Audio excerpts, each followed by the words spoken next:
Most of us in here have never had to have the talk that brown and black parents have had to have with their children. Bo, Hunter, Ashley, my children. I never had to have the talk with them. I never had to tell them if a police officer pulls you over, turn your interior lights on right away. Don't reach for your license. Keep your hands on the steering wheel. So only brown and black kids have to be told that you should maybe respect police, not resist arrest. I'm not sure that's entirely true. In fact, it's a pandering lie. Children of all colors who have responsible parents are told what to do if you ever come in contact with police officers. I think most families have that conversation. You have to respect the police. That comment at the State of the Union is utterly and intentionally divisive, moving us right back to where we were in 2020. It's also a line that was lifted from failed Mayor Bill de Blasio, and probably almost 10 years ago now. A mayor who destroyed New York City just to create a lane of power, exploiting his kids, telling New Yorkers they're unsafe around the police. This rhetoric kills thousands in our inner cities, and it's nothing more than keeping the black vote right under their thumb, right where they want them. Emboldening criminals for political gain, that's the real Joe Biden. Say anything to win an election.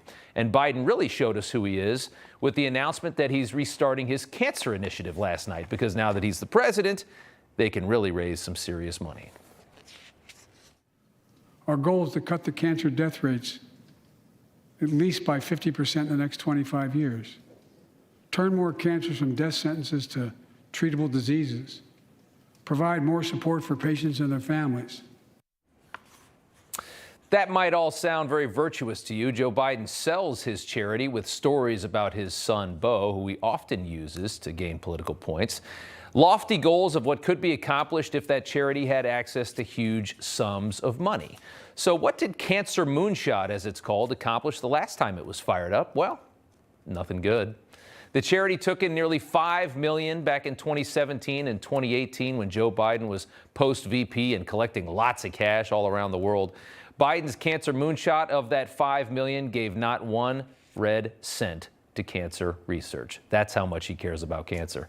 Every single penny of it was spent on exorbitant salaries, conferences, and high-end travel, first class only. One Pfizer executive saw his salary double from 2017 to 2018 when he started working for the Cancer Initiative. Instead of spending a single penny on grants or things that are going to help cancer, it all went to people like Gregory Simon, who was the president of the initiative. Over $200,000 raise in just 1 year, so that he can go through the burden of traveling first class to conferences and eating prime rib. That's the integrity of Joe Biden that you always hear about. That's the president that they screamed and hollered for last night as a hero, fighting for the soul of our country, they tell us. All right, Kimberly Guilfoyle joins me now to talk more about this. Good to have you on, Kim. First, I just want to get your reaction to the speech we saw last night.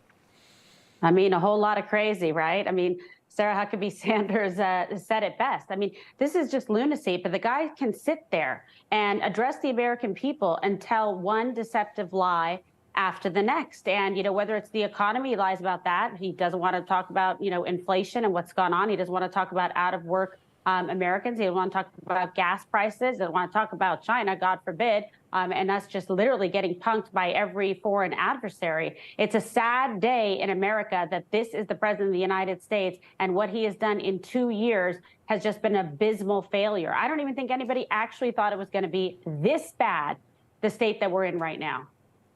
You know, I don't expect a lot from politicians on either side of the aisle, especially in these moments, but it is astonishing to me to see how Joe Biden, who, you know, in so many ways is one of the sleaziest in Washington, how he has manufactured this image of integrity that is now being, you know, that's being pushed onto all of us. We're expected to just buy that image of him. Yeah, it's really true. It's a great point, because he really has proved himself to be not only the most incompetent, but the most corrupt American president that we've ever had. The self-dealing, the financial influence, and the influence peddling that he's been able to accomplish, and his son, Hunter Biden, while at the same time trying to use and weaponize the government agencies against President Trump in one witch hunt after the next. And it's just appalling. I mean, nothing, sticks to him. It just, he thinks like, hey, there's nothing to see here, folks. We're just going to keep on doing what we're doing. But now the Democrats are even turning against him and exposing some of this because they don't even want him as a candidate, let's be honest, in 24. Do you think they're still sticking with that? I mean, it did seem like, the praise that he got after the speech last night, it seemed like all of a sudden everybody was back on his team. And that was amazing. No, I think they were just in such relief and shock and awe that the guy could even get through the State of the Union. It was like, that's amazing. They give him an A, even if his report card should read an F for what he's done with this country. But, they're going to put on a brave face and say, okay, this is the deal. But behind the scenes, we know what's happening. The deep state and whatnot is working against him. They don't want him to be the candidate in 2024. They cannot win with him. He has an abysmal record. This is not a record of winning and strength. It is a record of abject failure. Failure should not be rewarded. He doesn't have one metric that he can rely on to say that he has put this country in a better place. He cares not at all for the working men and women. He said, oh, they haven't been forgotten. Well, yes, sir, you in fact have forgotten them. You've tried to control their lives. You've left them behind, and you have no intention of restoring any kind of middle-class prosperity. Yeah, and speaking of that for a second, he brought up as you said, the forgotten men and women, people that come from these places of the country like the Rust Belt, where Trump did so well in 2016. He's obviously making a big appeal to them in this moment and last night. He's really good. I mean, it was very early in the speech he brought this up. This is a president that was in full support of TPP, in full support of NAFTA, these free trade deals. This is a guy that when he was in the Senate was lobbied heavily by major corporations to push free trade, to vote for free trade in this country, which absolutely eviscerated the working class in this country, all those factories to Mexico, to China, to Southeast Asia. He is one of the biggest purveyors of what destroyed, I think, so much of the American economy and American jobs. And last night, he's trying to portray himself as the savior of it. And I just thought that was so rich.